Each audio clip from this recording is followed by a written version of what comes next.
Let's get it on.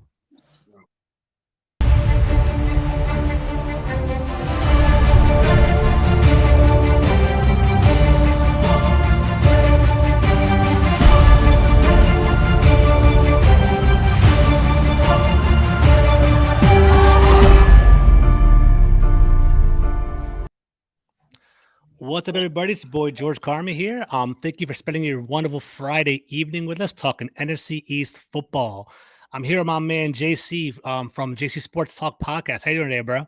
Hey man, I'm excited. Last night, football NFL season officially kicked off, and then tomorrow, Sunday, actual football kickoff all day, Monday night. Let's get it on. I can't wait, man. Let's get it on. I love the energy right there. And as you can see, JC's representing the Eagles over there. So a little Eagles representation. I'm also here, my boy Cole from Cole's Cowboys. How you doing there, bro? What's up, man? Hey, thanks for having me on. It's all good, man. Of course, man. It's my pleasure. So, guys, as we're starting to see some Eagle fans coming into the chat, I like that representing off the break. It's all good. What's up, Miss Bird Gang? I know about you. It's all good. So, what's going on, everybody? So, let's JC kind of set the tone, man. I love football. You love football. That's why we're here. Yesterday was an epic game, or should have been an epic game between the Bills and the Rams. So let's talk about it, man. So JC, what was your takeaway, man, between the Bills and the Rams? Is that what you expected for the game, or how did it play out for you? Golly. I mean, I was shocked, man. Like I thought that the Bills was going to win the game, right? 33-28. That was my score prediction all day. Bills 33-28. I felt 18 points short on the Rams side. Yeah. But man, I did not see this coming, like from the jump, the Bills looked like the better team, the more dominant team. But then at halftime, it was only 10-10. They kept on turning the ball over. I mean, and halftime 10-10, I'm like, look, the Rams about to get the ball back. They're about to go down, and we're about to have a showdown, a shootout. Boy, was I wrong. The Bills came in and made a statement. I know it's only game one, but they didn't go against a sorry behind team, a rebuild team. They went against the Super Bowl defending champions, right? The banner got raised. Everybody psyched up at their home. Rock was there talking smack and all that. I mean, the atmosphere was set for a Rams victory, a good game at least. It was nothing but a blowout, a butt kicking. I mean, but I don't know. I mean, does that set the tone for the upcoming Sunday game or for the season? How teams that you think is supposed to dominate, some games are not, or what? But I'm excited, man. But yeah. Now you told a great story, man. You framed it very, very well. Basically, the teams, a lot of hype and energy. They showed SoFi Stadium, the Rock going on. They raised the banner. Odell Beckham was there. It looked like a pretty good game. I was actually considering putting money on that. I was like, you know what? Like I think the Rams are -2.5. I was like, I'm gonna throw some 20 on the Rams, and I thought there was gonna be a pretty good game. The over under was 52 as well. So I was like, all right, maybe I'll put some money on it. But then, dude. The Bills came out hot. Josh Allen was on fire. Josh Allen looked like MVP material yesterday. He looked good yesterday. And then basically, even though he came out sharp, he had a couple of turnovers. It was 10-10 at halftime. I was like, all right, what's going to happen here? And then second half, man. So cool. What's up with you? What'd you think of the game, bro? Oh, yeah, man. Of course, I had the Bills winning this game. I thought it was going to be a close game. I thought the Rams would probably, put up more of a fight, but I knew it was going to be at least a little hangover on their end. But I'm just gonna lay it flat out, you know what I'm saying? I ain't gonna, you know what I'm saying, sugarcoat nothing about the Rams team. Let's be real, man. Yeah, they made all these flashy moves that everybody like to see. But the biggest problem that they had last night was their offensive line. They couldn't run the ball worth nothing. I think they averaged between Cam Akers, which I had on my fantasy team, by the way. That was a joke. That was a joke all day long today, man. For real. But go ahead, yeah. Exactly, man. I had him on my fantasy, so he hurt me real bad on that. They him and Jefferson. They average 34 yards total. That's you're not gonna win games that way. The defense was not. The defense didn't show up. The Bills basically came out there, said, "Okay, go ahead and put y'all banner up," and punched them in the mouth. Punch them in the mouth after the halftime. After halftime, they saw that the Rams was not doing nothing. They said, "Hey, let's release the dogs on them right now, man. Let's go ahead and end this right now." Man, basically finished them. They were done. And it was crazy. Yeah. So I love Stephon Diggs. That's my boy. I live in Maryland. I'm from Rockville, Maryland. Grew up in Rockville, Gettysburg, Maryland. He's from Olney, Maryland, which counts a high school, which is like 10 minutes from our spot. So I love representing him. He was cooking Jalen Ramsey yesterday, man. He was, and basically he's becoming one of the best route runners in the league. I love watching it, man. So it's real good to see that right there. So it was good, man. So that was a really it was a good takeaway.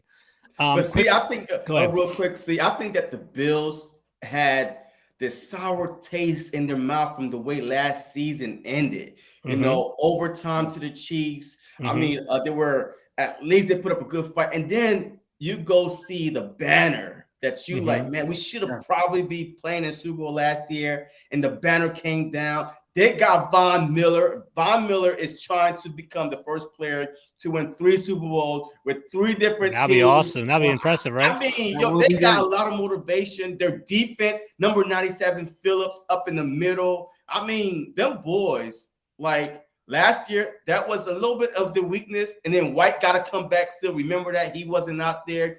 So defense was a little bit of an issue for him last year. But I think in the offseason, they upgraded a little bit, especially the Von Miller signing is one of those most underrated signings.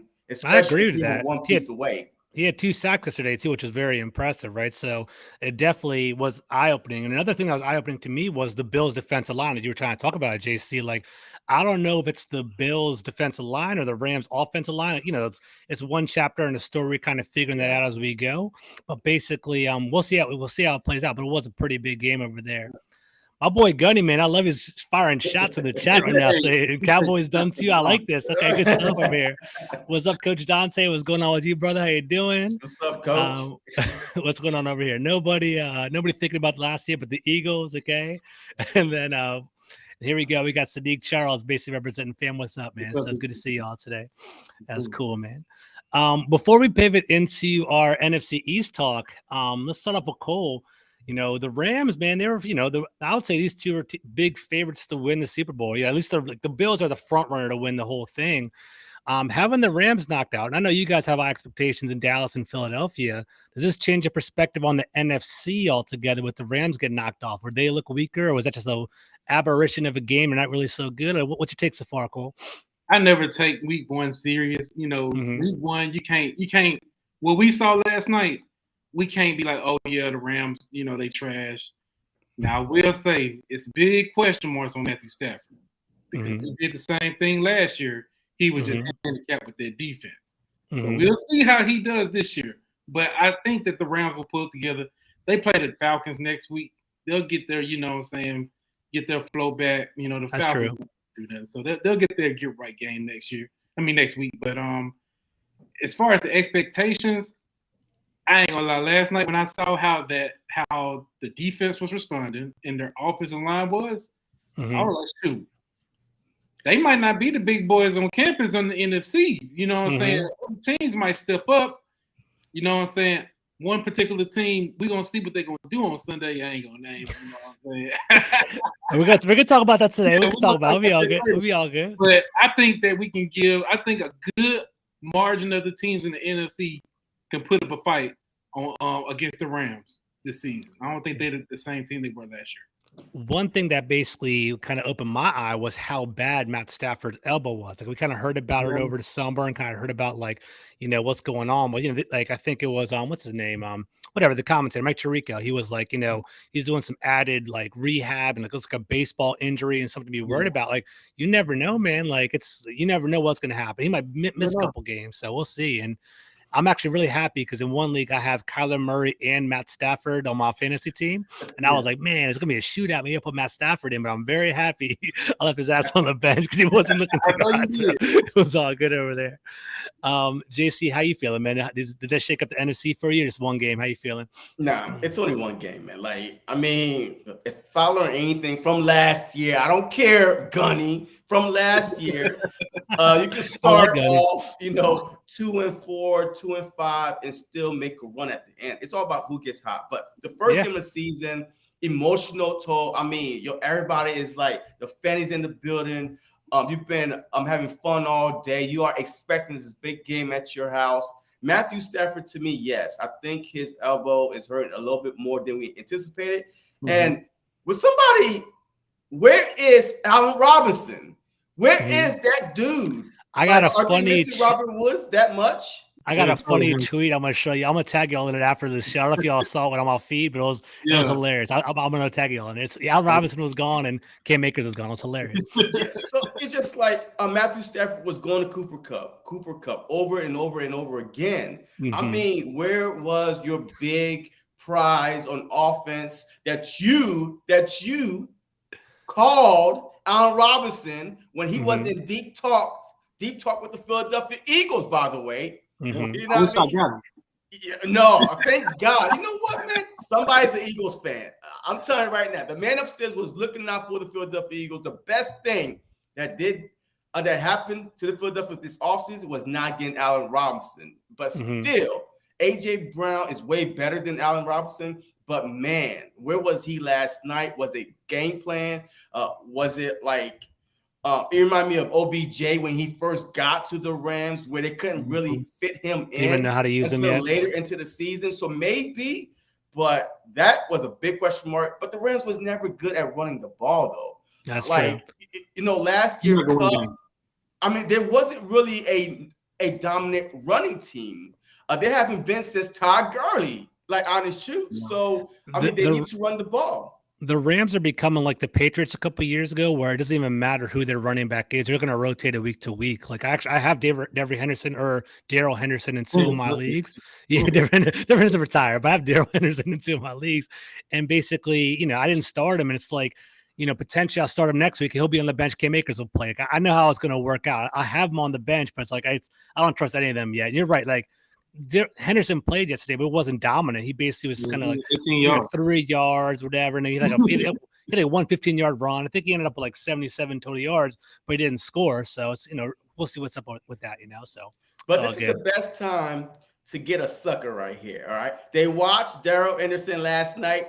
Go, trade him while he's hot, because everybody was like, "Where Cam Akers? He must be in the doghouse." But Robert, Henderson was starting, so go trade him right now. Get somebody that's not in a backfield by committee that you never know who's going to start. So go trade him right now. His stock is through the roof.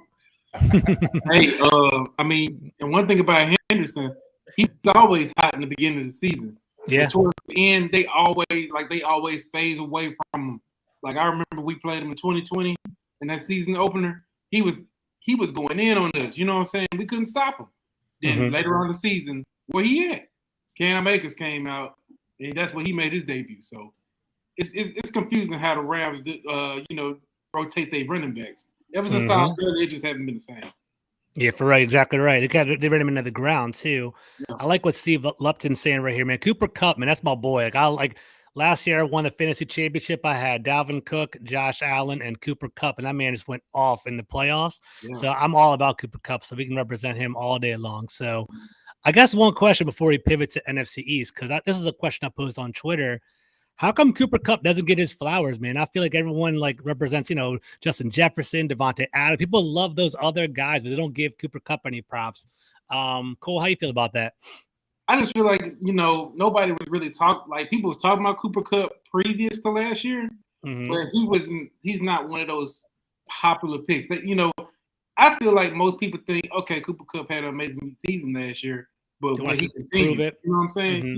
Yeah. So people still have those favorites in Jamar Chase and Justin Jefferson. Cooper Kupp is a quiet guy too. He not flashy like all the guys that we like, put out there. It's kind of like how Terry McLaurin, you know what I'm saying? He's quiet. Yeah. He's out there, but nobody talks about him, but he's, you know what I'm saying? He's a good receiver. Everyone knows he's good, but he doesn't bring that flash and the pizzazz. I feel you. I got you. Yeah, I got you.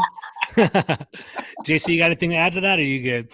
Yeah, I agree, man. I mean, to me, Cooper Kupp is at least a top 5 wide receiver in this league, and he should be getting his flowers, especially winning the Triple Crown last year. But he got showed again, basically. If he goes out there and do the exact same thing, Even Justin Jefferson. I mean, he had back-to-back great years. Justin Jefferson was putting up numbers, man. So he's putting up some numbers. But Cooper Kupp, I always love him, but people think he's only a slot wide receiver, but he's more than that. You know what I mean? He could play all positions, but they use him so much in the slot a lot that a lot of people is like, they don't respect the slot wide receivers. But that's true. Slot wide receivers tend to get kind of shit on a little bit, right? They don't really get all. They don't get all the credit as like an outside boundary guy. I can feel on that. Yeah. That makes sense. Cool. Out of that game, out of that game, Cooper Kupp was the only one fighting. He was. He was the only one on the team fighting. We didn't hear about Aaron Donald. He only had 1 second. Yeah, 1 sack. Yeah. You know what I'm saying? So, hey, we need to go ahead and take some notes for week 5 on him because whatever the Bills did, we need to do exactly that. Man, y'all ain't doing that to the Rams. Y'all ain't doing that to the Rams. That's a great pivot. I love that right there, right? So basically, Steve Lupton basically dropped it in the chat, and that's what we're here for, man. The race for the NFC East begins this weekend. Looking forward to the chase. So it's funny. So I'm going to kind of throw some shade at the Giants. We're actively trying to find content creators that represent their teams, and we couldn't find a Giant representative. So I think that kind of shows you the state of their franchise this year. I mean, we'll see what happens, see how it all plays out. But let's be real now. So we'll start off with Cole because they had that big Sunday night football matchup, and every single year is a Dallas Cowboys year, right? So I'm just trying to catch the vibe right now. Yeah, them boys. How's the narrative over in Dallas? Are y'all feeling pretty confident? Like you guys playing let's start off with this. What's the narrative coming out before we even get to Tampa Bay? How are y'all feeling in Dallas? Like, how's the team looking without Amari Cooper? Like Dak Prescott looking all right? Break us down over there. Hey, for the first time, I can honestly say, well, I can't say that because last year, I'm having the same feeling that I had about last year around this time. So many unknowns. You know what I'm saying? Last year we was going through, is Dak Prescott, you know what I'm saying? Is the injury going to affect? Is our defense going to show out? Because our defense was horrible the previous year. Yeah. Same narrative. Nobody really kind of took the Cowboys serious.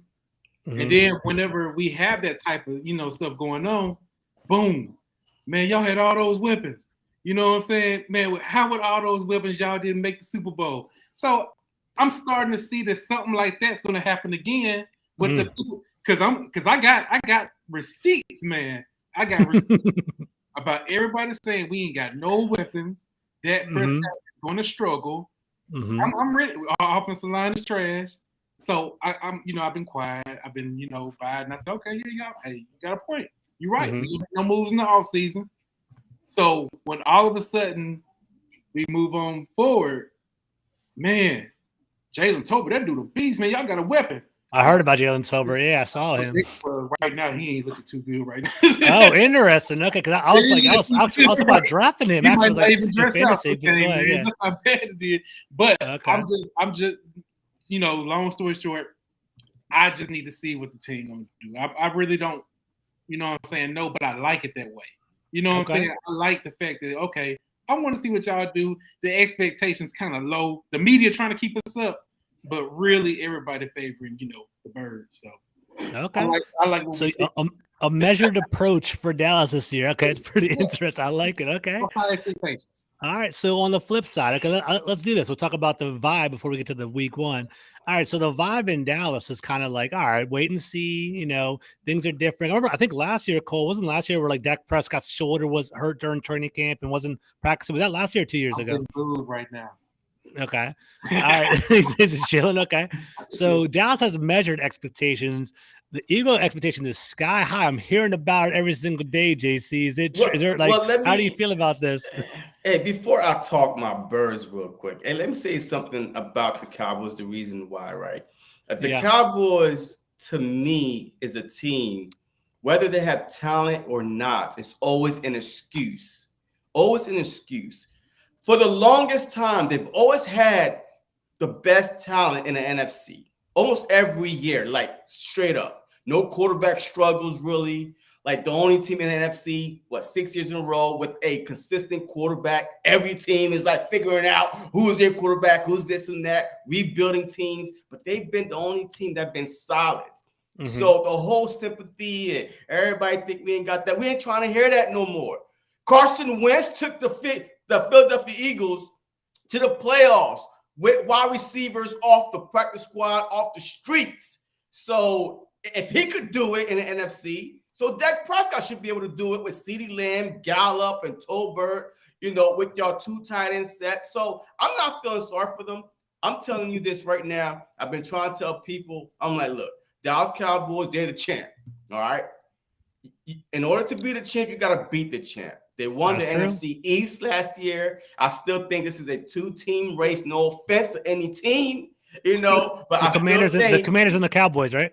I mean, hey, I'm not going to say no names. I'm just messing around. But I still feel like that they have enough talent, enough veterans, enough coaching veterans to actually do something this year. So cut out the sympathy with all these Cowboy Cole, your expectation is low because everybody. No. Keep that same energy y'all always have every year. Y'all them boys. This is y'all year, and we'll see what happens. Go. That's fun. We'll see what's up. Season crying. I'm not saying our expectations are low. I said we have low expectations by everybody else. I got it's a funny narrative. I see where Cole's trying to work this, right? Basically, every year the Cowboys always getting a lot of hype. This year they're pulling the underdog card. We'll see what's up over there. We'll see how it goes. So I don't know. We'll see. All right. So you wear dog masks. Yeah, wear dog masks. We'll see. Underdogs, but won 5 Super Bowls, is the richest team in NFL history. Matter of fact, then y'all became the first $1 billion team? Franchise. Come on.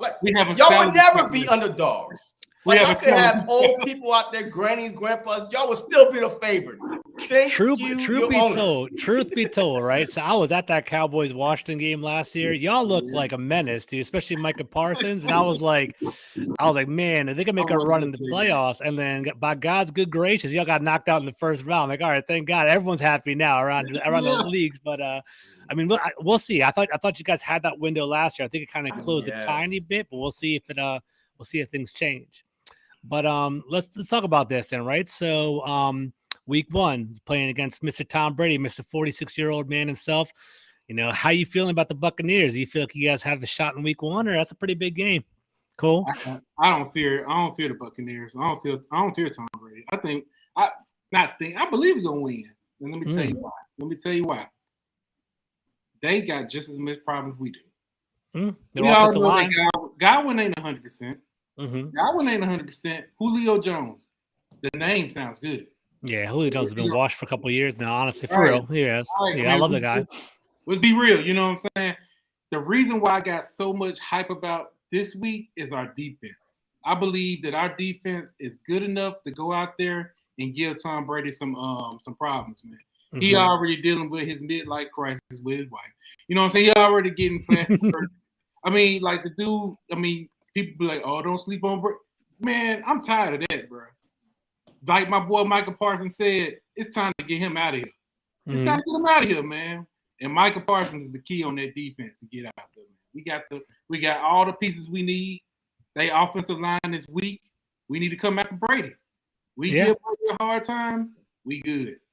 That's the way to beat them, for real, honestly. That's the way to beat the Buccaneers. You put pressure on Brady, and it's a good matchup for y'all. Basically, it's their offensive line's kind of weak. I think Ryan Jensen or whatever, their center basically is out for the year. I think they had another injury to Tristan Wirfs. I don't know if he's actually playing this week or not. So you guys you do have the ability to basically create some pressure. So we'll see. How's the offense looking, man? How's it going without Amari Cooper, and how's that looking right there? Well, without Amari Cooper, of course, that's going to be a hit, but that's the unknown part that I've been talking about. I know what my defense is going to bring. As far as my offense, what I expect them to do is a lot of 12 personnel. Of course, people. This is our lineup. We got CeeDee Lamb. We got Noah Brown. You know what I'm saying? I'm not saying who. I was messing with you. The dude that got 9 lives, I be wanting him to get cut every year, and he never does. You know what I'm saying? He's a blocking wide receiver. He's good for his.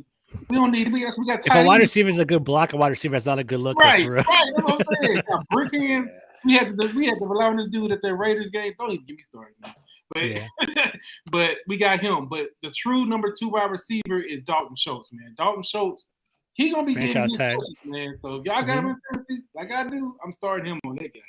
CeeDee Lamb, I mean, if we run like a lot of 12 personnel, stick to the running game, don't shy away from it like we did last year. We you know what I'm saying? We can go ahead and move the ball.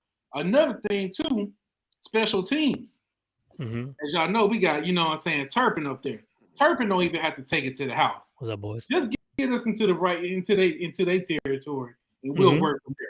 So that's just how I feel about it. You know what I'm saying? If we manage, do good on special teams and at least run the ball, try to keep, keep the ball on our side of the field. I mean, on our side, on offense. Yeah, with your possession, I got you. Yeah, we gonna be good. What's up with Michael Gallup? He's not gonna play this week, right? But he's potentially could play week 2 or 3. Or what's going on with that? Yeah, he's ruled out. I mean, he's been a part of individual drills. He's been practicing, but I don't think they want to rush him out too much.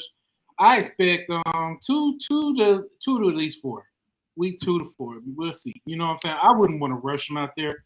But if our medical staff say he good, he good. So we'll see. I haven't heard that from them. So if they say he's good to go, I believe it. Gotcha. JC, how you feel at the hard, the number 2 overall pick, a very difficult matchup week 1 against the Detroit Lions. I feel like the league's kind of hooking you up a little bit. How you feeling over there? You feeling pretty confident going to week 1?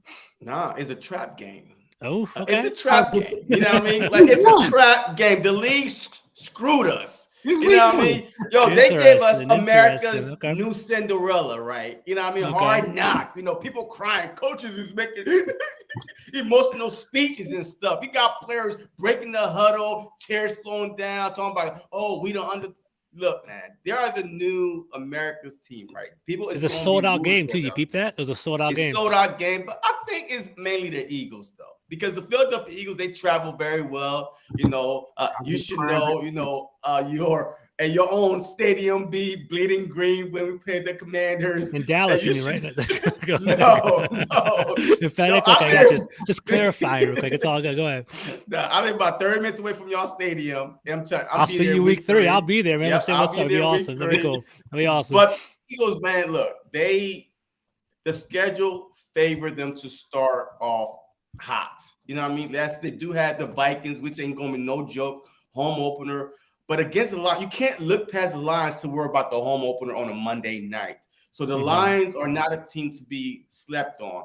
Last year, they lost a lot of close games, and they beat some good teams last year to finish off their season. And they upgraded this offseason. Jameson Williams, yes, he won't be playing, but they did go out and get a Josh Reynolds. He's still over there. DJ Chalk, he's over there now. I mean, the Lions are a DeAndre Swift. He's a versatile running back. I mean, they have talent. All right, they have talent. If you change that name from Detroit Lions and put another name on there, people will be more intriguing for sure. Their name precedes them. I agree with you there. I agree with that. Absolutely. So I'm not sleeping on the Lions at all, especially with Aiden Hutchinson. He's going to be a tough matchup for Mariota because of his quickness.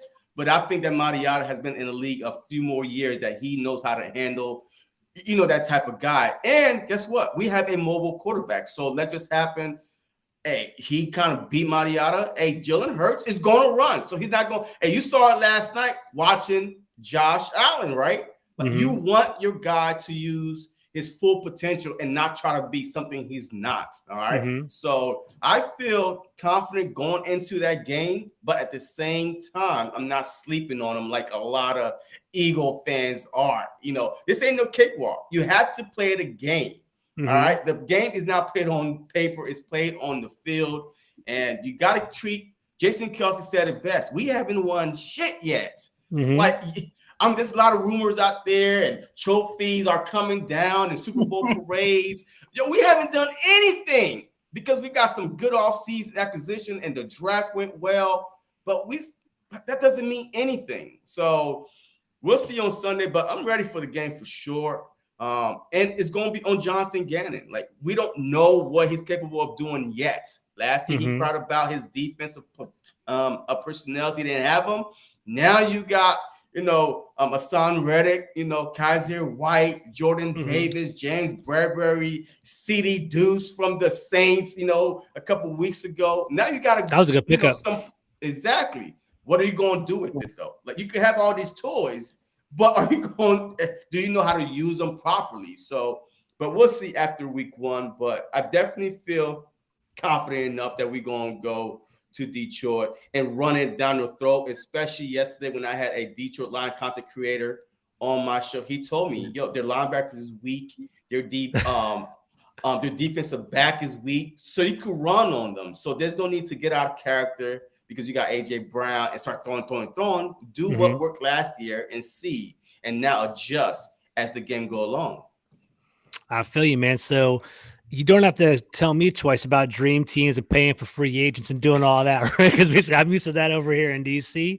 We'll see how it goes. Over the past couple of years, we've been building the right way. We've been putting our our team together, kind of drafting as opposed to chasing free agents. I kind of wish Washington was more aggressive. It's kind of funny. Like I talked to Dallas kind of creators over the summer, and both of us were kind of like, "Damn, where are the free agents coming? We didn't really have anything coming our way." While the Eagles are plucking and putting the team together.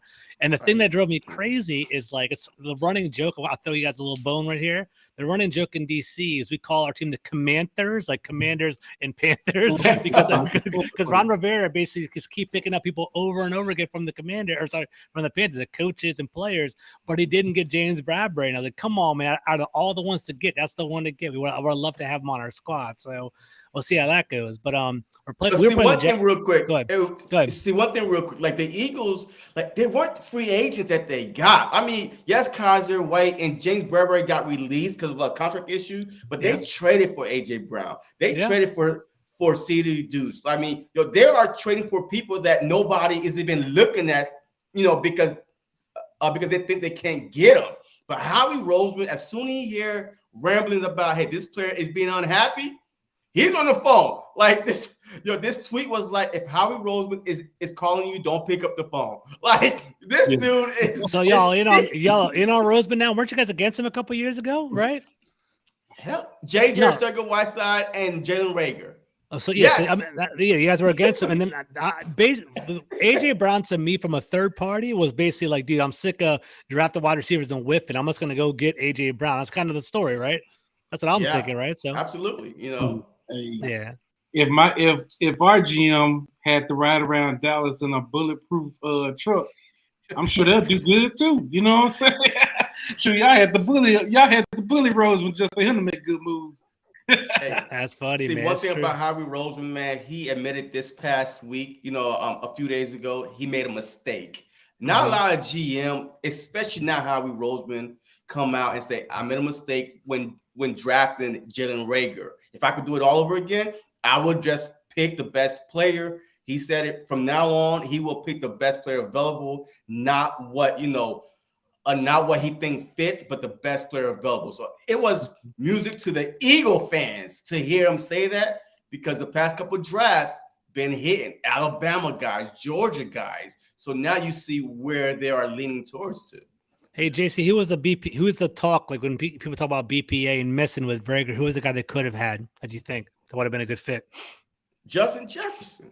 Oh, okay. He was still on the board when that happened. Okay. Yeah, Justin Jefferson. The Vikings GM, they showed the draft room and they were laughing at the Eagles. Like when they drafted. I think I know what you're talking about. I think I do remember seeing that or going around. It was like, go ahead, make the call. And the worst part is Justin Jefferson was looking for housing in Philly because he was so sure that he was going to get drafted by Philly, and then he got. Like just right there, because they went for these kind of gadget players, right? You know what I mean? Little fast, small wide receivers. But no, you should went for Justin Jefferson, but he made up for it. Devontae Smith, AJ Brown. I mean, you can't ask for a better duo than that. But it took a while. But hey, better late than never, right, Cole? Right, Cole? I think the Vikings saved Justin Jefferson's career. I mean, just imagine him having to catch passes from a quarterback that came and throw 20 yards.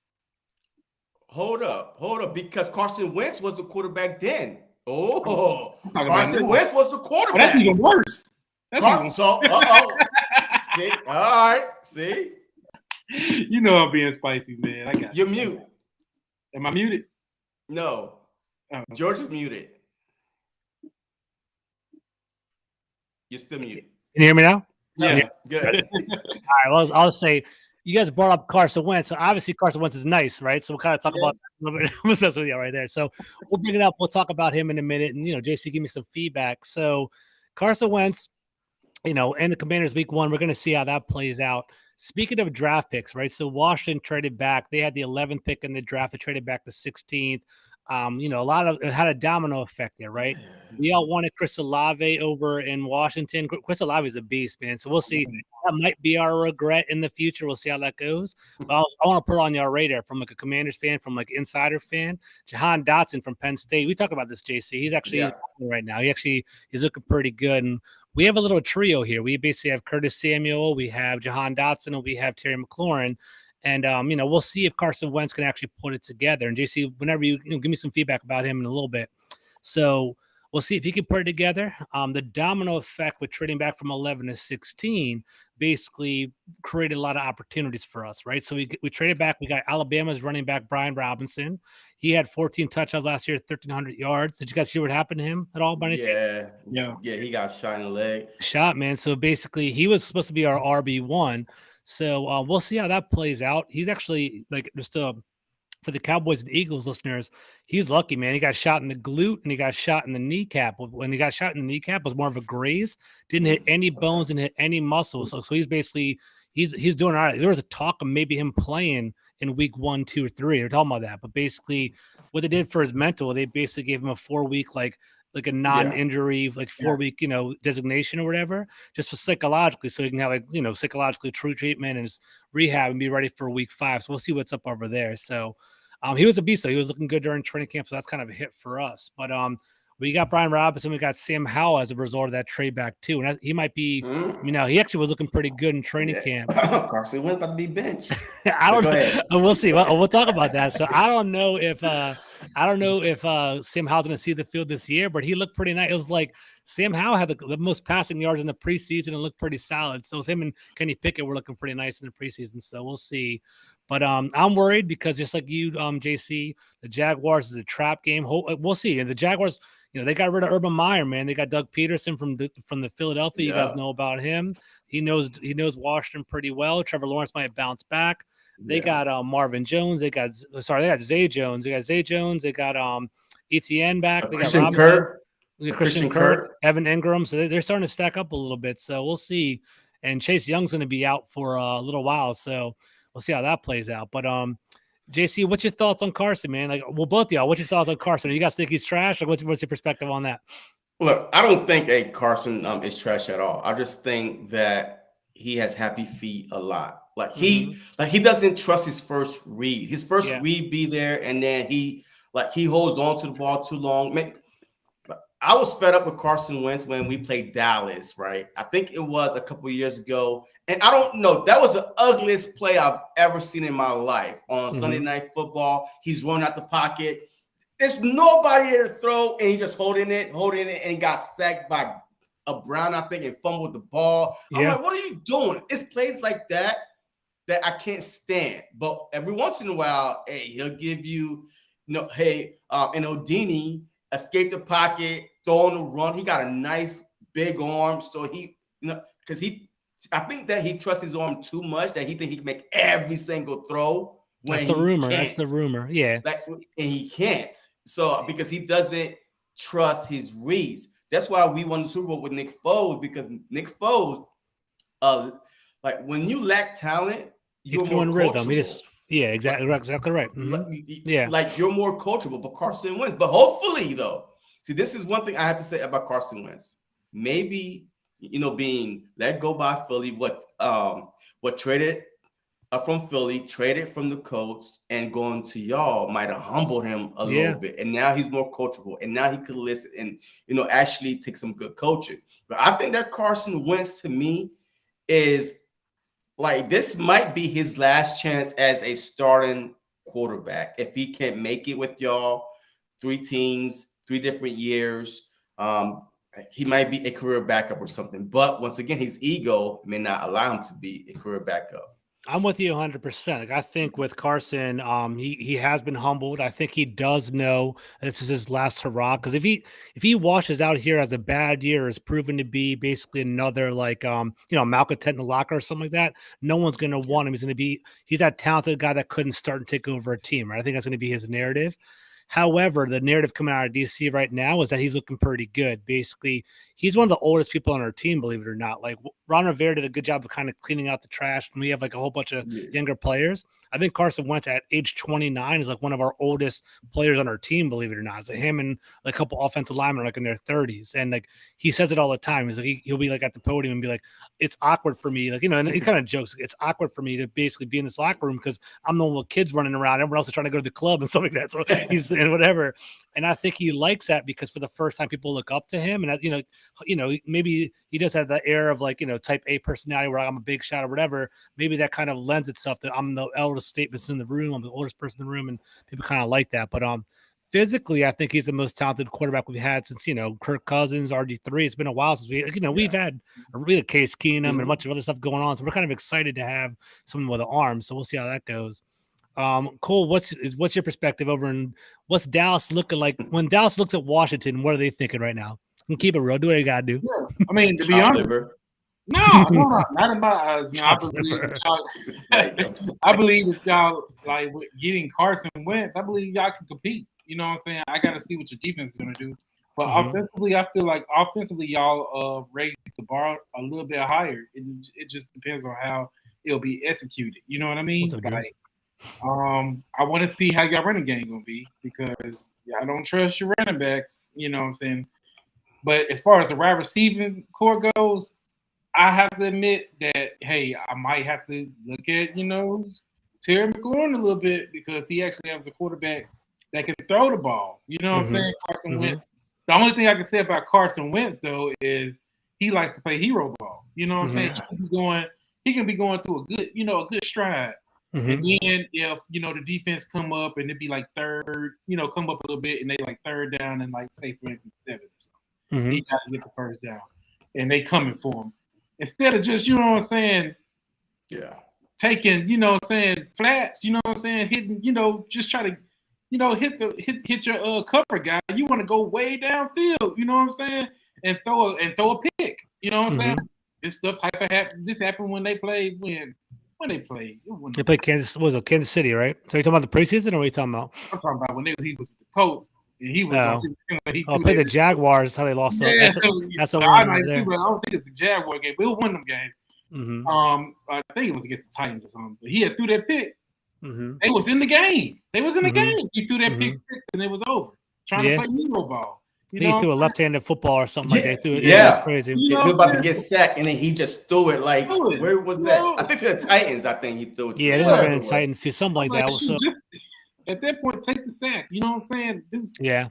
Try to run up a little bit, but, he just like to play hero ball somewhere. So, I mean, it helped him a lot because in 2019, he played a lot of hero ball. And, you know what I'm saying? It worked well with him. Now he thinks, okay, I got to play hero ball a lot. And it ended up biting him in the butt. So he just needs to take some time. I believe he'll be good in Washington because there's not a lot of heat on him. I agree. It's heat on him for like, I need to go ahead and be more of a leader. I need to, step up, win some games for Washington. But like the Heat in Philly ain't gonna have that with him, man. No, they was over him after the Super Bowl. Really, they was like, hey, after 2018, all right, man, maybe we need to get forward. 2019, and then you know what I'm saying? So and then basically Irsay, man, like whatever, Irsay's a little bit off the rocker, man, for real, over the Colts owner, and basically like all the insiders. There's a great insider named John Carmi, writes for ESPN. I don't know if you guys even follow him or know about him, but he's a good writer. But he basically was like, there was so much hate at Carson Wentz in Indianapolis because he followed Andrew. It was like Peyton Manning, Andrew Luck, Phillip Rivers. It was like, these are great quarterbacks, Hall of Fame quarterbacks. And he had Carson Wentz, and he kind of like doesn't want to get the COVID shot and get sick and all that kind of stuff. And that kind of cost him a game. And Irsay, he's drinking some juice, man. He's feeling pretty nice. He wasn't giving rid of the players. He wasn't giving them over there. So it's good. It's funny. That What's dude up, is Kyle? cool, man.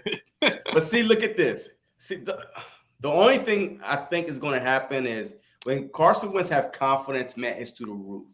But once you start losing that confidence, and now y'all backups, man, I'm telling you, I watched Sam Howell. He looks pretty good in y'all system. He looked like a faster Carson Wentz to me, because right now Carson Wentz, with the multiple injuries and stuff, but Sam Howell seemed like he's not worrying about losing his job, maybe because he's the backup. So you just go in there and just play free. But Carson Wentz is playing a little tight, I'm not putting too much stock in the preseason, but he kept on this little tap instead of just letting it go when your read is open. Anticipate, your guys is going to be there. You do have talent. Scary Terry ain't no joke. Logan Thomas. You still got Curtis Samuels if he come back healthy enough. Jahan Dobson. So y'all got some talent on offense. Like y'all can compete with anybody on the offensive side now. Just like Cole said, maybe defense. We don't know with the whole Chase Young not being there. But, I mean, that's only one guy. But the defensive line, y'all always had depth in your defensive line, though. Yeah, no, I feel you on that. I'm with you. It's kind of funny. Like if you talk to national guys, they're always like, "Oh man, the Washington defense is legit, and watch out for their defensive line, whatever." But if you talk to people that actually know what they're talking about, like the local guys that are keeping up with the team, I'm worried about the defense. I think the offense is going to be better than the defense, to be honest with you. I think our offense is going to be. Yeah. I think Carson Wentz is going to be. I think Carson Wentz is going to be solid. I think he's going to have some stupid games, some games where he blows up. I think our offense is going to be all right. We just got to stay afloat till Brian Robinson gets back, but like. Our defense, man, like one stat that kind of kills me is, and people, it's funny. I'll ask you guys how you feel about it, but like people say the preseason doesn't matter. I don't know if you guys care about that at all, right? They say preseason doesn't matter. Last year, Washington had like the 30th ranked third down defense in the entire league, 30th, right? 3-0. The first two games, we actually play your starters. The opposing team their starters didn't punt the ball because they kept on converting over and over again. They had a field goal or a touchdown because you couldn't stop them. And I wasn't feeling that. And like I was like, dude, we're still problems from last year. And everyone's like, oh, preseason doesn't matter. It's vanilla and all that. So it's all good, man. Look at the Detroit Lions and the Browns. I mean, in preseason they both went 4-0 and then 0-16. So I mean, it depends. Like if you're a young team or a veteran team, like a veteran teams don't even play their starters at all. You know what I mean? Yeah. So they don't need that chemistry. But I won't put too much stock into preseason also. I mean, it is what it is. Gotcha. How you guys feel about teams playing their starters in the preseason game? I like it. I mean, I want them to play, but maybe like because there's only 3 games left, right? There's only 3 games now. It's even harder to actually get the practice. Like, you know what I really like? I don't care about the preseason so much, but I'm all about the joint practices. You know what I'm talking about? Yeah. We didn't do that this year. Like we were supposed to do it. We were supposed to do it with Buffalo this year. I don't know if you guys know this whole story. We were supposed to do it with Buffalo this year, but then J.D. McKissick became a free agent. He kind of like went to Buffalo for a couple hours and then like came back to us. That kind of like broke the relationship, and basically we're not cool with Buffalo anymore. So that's why we lost that whole dynamic. But like I think Cole, y'all played the Rams, right? In the practices. We did the Broncos and the Chargers. Hey, we did it with the Broncos, and Randy Gregory did us like that. There you go. So it was breaking out over there, though. For sure. Exactly. So you got some joint practices. The Eagles have joint practices too, or no? Yeah, we had the Dolphins and I think the Dolphins and the Browns. Did y'all do one with the Browns? Yeah, the Browns. Yeah, the Dolphins and the Browns. So we had two. And that concerns me because y'all been having some like actual competition in camp. Well, we haven't. So that's going to be interesting to kind of people. Yeah, 2 different teams. We haven't had any teams. So that's why I'm not really feeling that. Yeah. All right, let's bring it back to the NFC East. So I have a couple more questions. We can start wrapping it up soon. So real quick, let's go back to JC. The big narrative in Philadelphia, it's all going to rest on the shoulders of Jalen Hurts, man. How's he looking? Is he doing all right? Jalen Hurts, is he the QB of the future? Go ahead. If he goes out, look, I'm telling you this right now. If he goes out and take us into the playoffs and win one playoff game, absolutely, he will be there. Because just like Tua, there's no excuses this year, right? Last year, the brand new coach, brand new defense, like the teams is just, not a cohesive team. But this year, you got him weapons, A.J. Brown, Devontae Smith, his second year in, Dallas Goedert. So, and throughout the offseason, he's working with Tom Brady. You know what I mean? You can't take that, like you can't just say, oh man, that's just Tom Brady. He's the GOAT. Like, you know what I mean? This dude is going into his 20-something year in the league, 40 years in the league. So I mean, him working out with Tom Brady. He got a new quarterback coach that he's working out with. So he came into this preseason like this whole year with a different mindset. His body looked different, his leadership style looked different. Also last year, like they didn't want to name a starter, right? The Eagles, like they didn't know who was going to be the starter. Like we had another quarterback on the freaking, on the team, Yeah. Look, I think he's looking good, and he'll be fine. His accuracy is improving. I was at the open practice. He's anticipating wide receivers routes better than last year. I'm telling you right now, he's going to take a big step forward this year. I believe he's going to be. This is a hot take for me. I've been saying it, an MVP candidate this season. Okay. Honestly, like I'll give. I don't know if I agree to that, but I can see that coming. You know what I'm saying? If like the Eagles pull off like the season that everyone thinks they're going to be, like a 12-5 kind of season, they could be up there for a candidate. We'll see how that. Let me ask you a question real quick. Like Lamar Jackson's second year going into, did anybody see him coming? The year he won the MVP. People were saying what? He was a runner, not a thrower. Like, and then he heard the rumors, worked on it, came in his second year and took the league by storm, like throwing 36 touchdowns. I mean, but I'm not saying those type of numbers, but Jalen Hurts is a mobile quarterback. He's a winner. He's a proven winner everywhere he's been. The one counter argument, you can tell me if I'm wrong with this, right, is that basically Lamar Jackson was a much more accomplished quarterback in college, though, right? Like, well, Jalen Hurts had that Alabama team. Absolutely. We'll talk about that in a second. Did the Alabama team, so he won the national championship and you kind of part of that program. Lamar Jackson won the Heisman Trophy. Lamar Jackson was running touchdowns and scoring like he was like a reincarnated Michael Vick. He basically was all over the place. So like his whole question was, can he become that level? And like I think there's some old school commentators that were saying some dumb things and didn't really realize the potential that he could get to. But Lamar, I think Lamar always had the potential. But go ahead, you said absolutely not. Well, because guess what? When Jalen Hurts went to Oklahoma, he left Alabama, went to Oklahoma with whatever Mayfield, that right? coach is. Okay, go ahead. No, that coach, he was a Heisman runner-up. Mm-hmm. So he also, was lighting the league on fire in the, at OU. So to me, it seems like that when you doubt a player with a mindset, especially a coach's son, right? You know what I mean? He knows exactly what he got to do. He knows he's on the hot seat. Yes, he's saying the right things now. I don't hear the rumors. I don't do this. Okay, that's cool. He grew up around that type of pressure. He was successful at Alabama. Had a couple bad games. He got benched for Tua. He came in and still won the SEC championship. You know what I mean? So and then he transferred to OU. Heisman runner-up first year. And so the talent is there. The potential is there. Now he got the weapons. We just gonna have to see.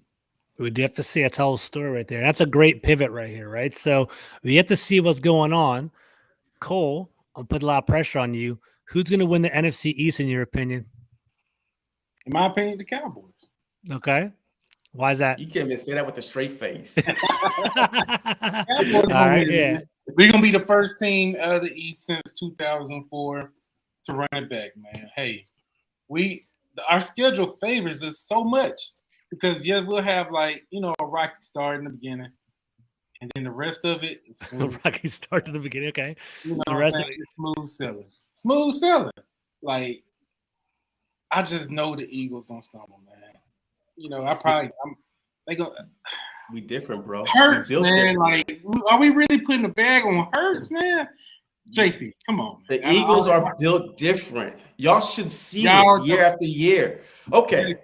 You can't ever count the Eagles out. Y'all seen it year after year after year, regardless how bad the situation may be, the players, whatever. They're never out of it. Can't nobody else say that in the NFC East. You can't never. Like that's how we got the underdog role, the mentality. You know what I mean? Because you can't be underdog and have 5 Super Bowls and live in Dallas. You know what I mean? And you can't be underdogs. The Philadelphia Eagles, like they are built for the city. Like they Yo, they play for the city of Philadelphia. Like that's all cute, man. With the it's all cute, but videos, but you have seen it. But Yeah. did you think that the Eagles, regardless if it was a 7 seed or not, did you see any way, anyhow, that they was going to make the playoffs last year with 2-5 record when they became the first team to actually make the playoffs after starting 2-5? To JC's point, the Eagles are supposed to be like 4-13 last year, right? They kind of overachieved last year, like so they definitely stepped up a little bit. I think, I'm not trying to hate on the Eagles at all, but I feel like the Eagles kind of had a lucky stretch at the end of the year because all the different quarterbacks that they were playing against, and basically you kind of showed out, like you kind of showed a little bit during the Buccaneers game. When you guys played the Buccaneers, I think you all down 34-0 in that game at one point, right? So you guys came back a little bit. Yeah, so I feel you a little, like you guys, in my opinion, okay, and this is, remember the 2020 like Washington football team, that other team? So they basically they were 7-9-1 in the division, but they played like Ben DiNucci and they played all these these sauce quarterbacks, right? And they basically got to the playoffs and they fought, but like it was at least a year or two ahead. The only reason why I think that story is a little bit different than yours right now is because you guys reloaded during the offseason while we didn't go so hard. So maybe those new players will potentially put it together. But let me throw you the question. So I'm sure I know the answer to this. Who's going to win the division for the NFC East, JC? I think just based on history that this division have not been won by the same team since 2004, 2005, since the Eagles did it. I think the Philadelphia Eagles are positioning themselves with the schedule that they have. What Cole don't understand is when you are I love the hate. It's awesome. Yeah, like when you start off 2-5, it takes a toll. Like to try to get back to 500, that grind. Exactly. It's a final uphill battle. So you keep saying that our schedule is hard in the beginning, and then we're gonna run off with someone. When did y'all ever do that? Like, when did the Cowboys ever fall to the end to actually make a wild card? In 2018. Wait, what? 2018, we were struggling. We were 3-5. Then when we got Amari Cooper. And towards the end of our schedule, after I buy, but y'all won the division, huh? Y'all won the division. We was the wild card team in 2018. The double you're talking about being a wild card. We never. Well, that's what I'm saying though. Yeah. Like because you're saying that, it will fight and win the division, blah blah blah, an uphill battle. Y'all not built to fight uphill battles though. Y'all not built. Y'all not that. We never had to. We never had to, man. In December, y'all MIA. Like in December, y'all got one of the worst spread, what 500 or worse, and when it start getting cold, because y'all seem to start. Is that true, Cole? I didn't know that's true. Y'all did pretty good in December. Last year, I think we lost like one game in December. But congratulations, last year. So real quick, first of all, shout out to Steve, man. I appreciate it. You fellas need to run this back during the course of the season. Good stuff. We definitely run it back. JC and Cole are my boys. I like working with them. It's very natural. Oh. It's funny too. I like it. Cole, real quick, and we'll pose it back to JC. Like, do we expect 2 playoff teams from this division, Cole? How you feeling about that? Or maybe can we squeeze out 3? So. It happens. Go ahead. I believe so, man. I believe at least 2. I believe at least 2 can come out this division. Okay. What are you thinking? What are you thinking about? The Cowboys and the Commanders, man. I want them Eagles to play them. That's what I'm wishing for. I love it. I love how I'm kind of out. I'm kind of out of the bullets right now. I like it. Okay, that's cool. I'll take the Commanders coming on now with us, man. We potentially now there's 2 extra wild cards. Well, there's 3 wild cards now, right? So potentially we could get 3 out of our division. We'll see what's going on. Like I think Washington's going to be like 500-ish, like 8, 9, 10 wins. I think that's kind of where we're at. We'll see how it all plays out, but. We'll see, man. I definitely think 2 is coming out of our division. We'll see how I think health's going to play a factor. QB play is going to play a factor. We'll see how it goes. The NFC West is strong. The NFC North is strong too. I think like Packers and Vikings are going to be playoff teams too. So they might steal one. That's going to steal one of our wild cards to make it 3. So we'll see how that goes. JC, you feel the same way? Yeah, I do agree. I mean, I think there's going to be 2 teams that come out the NFC East. Which 2 teams? I don't know. You know what I mean? I don't know which 2 teams, but there will be 2 teams that come out the NFC. And plus the NFC as a whole, like that conference as a whole, it's a little bit weaker this year. You know what I mean? Mm-hmm. So I could honestly tell you this. If the Cowboys kept the same exact team that they had last year, I guarantee you they probably would have went like at least play in the NFC Championship because that team that defense was going to get better. You know what I mean? But the offense would probably change it a little bit. But I'm telling you right now, the best thing that happened for the rest of the division is Cowboys getting rid of a few players that they didn't keep the same team and less talent on wide receiver wise. But that's their problem. We got a whole new team, man. Hey Cole, what's up with Zeke, man? Do people like him? What's going on in Dallas and Zeke? And Zeke will be comeback player of the year, man. Like, he gonna come out there running for over 1,000 yards. Is it his 1,800? Yeah, I was gonna get him in fantasy. He was falling pretty heavy. He got 10 touchdowns last year. Is he gonna?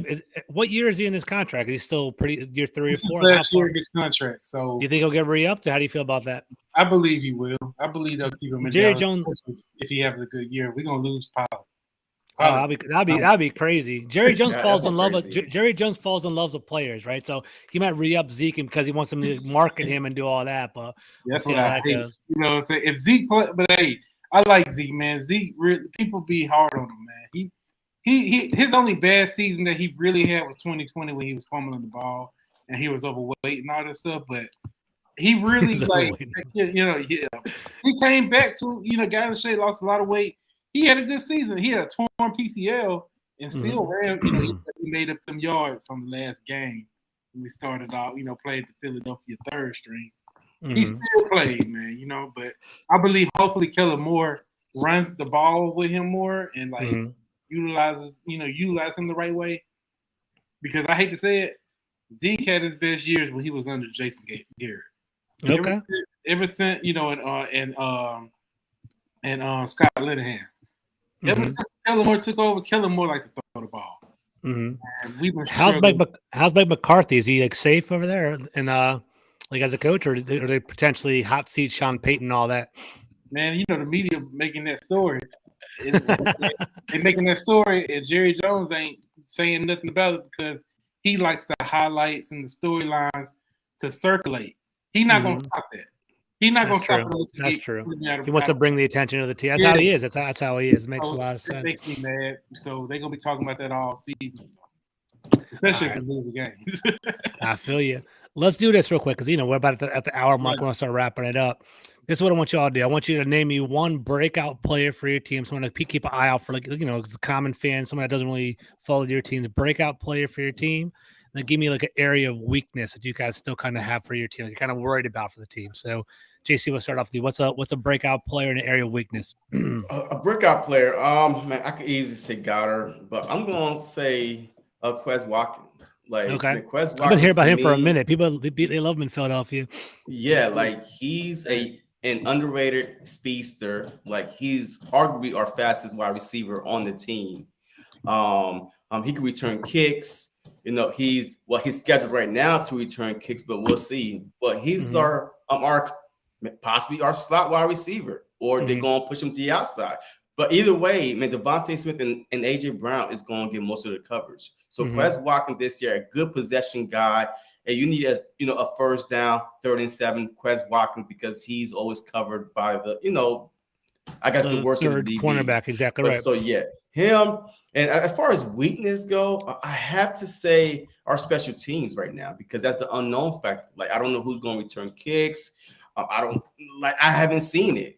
I mean, our defense, they addressed everything in the offseason, but we still got to see them get play together and stuff like that. But our special teams, I have not seen enough this offseason yet to maybe even say, man, we got a Turpin back there. But we do have Kobe, though. We do have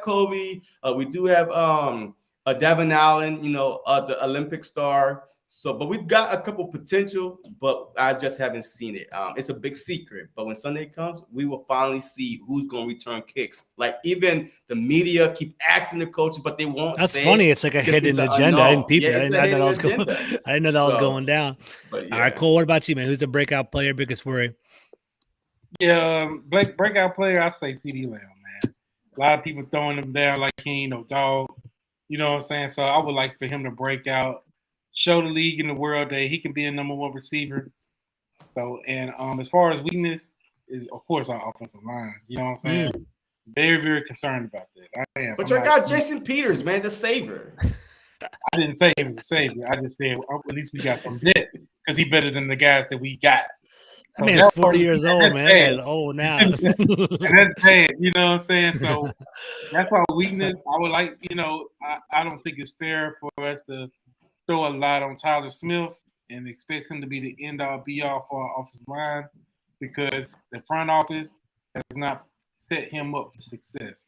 So I believe the only thing they probably did good at the time was get Jason Peters just so he can mentor the guy, be around, because he has been doing that since he came to Dallas. So hopefully maybe, what I'm saying, he gets them right. We control penalties. So we'll see, That'd be something else I'll keep an eye on. Yeah. So for the Commanders, I'll give you guys a really like a more obvious one than more of like a sleeper one, right? So the more obvious one, Montez Sweat. So I don't know if you guys are following him at all. He's had a great camp. He's been blowing up the offensive line. He's gonna have, a lot of things are gonna fall on his shoulders because Chase Young is out. But I think he's gonna have a great year because he does have the physical tools. He's been struggling. Like last year, he had a broken jaw. His brother got shot and murdered. So he missed a couple games. A lot of stuff happening, but he's a freak, and I think he's going to ball out this year because it's his 4th year in his contract. So they're either going to give him the 5th-year option, or they're going to basically give him a long-term deal. And I think he's fighting for that. So that's the obvious one. The up-and-coming one is Cole Turner. I don't know if you guys even know who that is, but he's a tight end for us. He basically, Logan Thomas is going to be our tight end 1, but Cole Turner was Carson Strong from Nevada's tight end. He basically was he's a 6'7" tight end. He's basically a wide receiver. He's almost like with Jimmy Graham. He's a pretty big guy. He can catch it in the slot. So I think he's going to be kind of an up-and-coming guy for us. Our biggest weakness is our linebackers, man. Linebackers and our defensive backs. I'm kind of worried about them. You guys know Jason Witten, Zach Ertz, Brenton Selleck, all those for years and years. Our linebackers can't cover the tight ends, and it's been frustrating, and we still can't fix it. So that's kind of where we're at right now. So I am worried about that, but we'll see how the season goes. All right. Anyways, fellas, I know you guys have other things to do. You guys have other shows to go to. JC, we'll start off with you, man. Drop your credentials. Where can they find you on socials, and what projects you're working on? Yeah, look, right after this, I do have a live with another Detroit content creator, the final live for the week. But you could find me at JC Sports Talk on YouTube and JC Sports Talk 20 on Twitter and Facebook. I'm active on all platforms. So please, just check me out. I will be doing a lot of play-by-play this season, no matter what team. If it's on primetime game, most likely I will be doing a play-by-play. So, just come have fun, hang out, bring your drink and popcorn and talk your shit. There you go, man. I love it. So basically, I've been talking to JC for a couple of years now. He's right about that. He isn't primarily an Eagles guy, but he's a football guy. So definitely follow him in regard to that. All right, Cole, man. Where can they find you? What's going on with that? Yeah, y'all can find me on Coach Cowboys at YouTube and Twitter. Also, you can also find me on other networks, Hardcore Sports Network and BGN Network, Bird Games Network. Y'all can find me on there. I actually got a live stream tomorrow, 6 p.m. Eastern time. I'm chopping it up with Real Bucks Talk and Buck What You Heard. You know what I'm saying? We're gonna collaborate, talk about stuff. Yeah. We're gonna go ahead and chop it up tomorrow. I'm gonna have all of them on my channel. And we're gonna see, talk about this game on Sunday night. So come on, chime in around 6 o'clock Eastern time. That's what's up, man. So, and guys, I'm George Carmi, host of the Full Press Commanders podcast. You can find Full Press Commanders on YouTube. You can find me on Twitter at GCarmi21. You can also find this podcast right here on all audio platforms. It's going to be posted up right after the show. I'm going to be doing a fantasy sports podcast every Sunday morning before the games. I also have season tickets. So I'll be doing some live, vlogging and videos from the games as well. So for any Commanders game in week 3, I'll be there with JC. We'll throw a little video out for you guys, for the fans in the room. So that'd be cool, man. So good hearing from y'all. Have a great rest of the night. Enjoy your Friday. Peace out, y'all. You go Birds.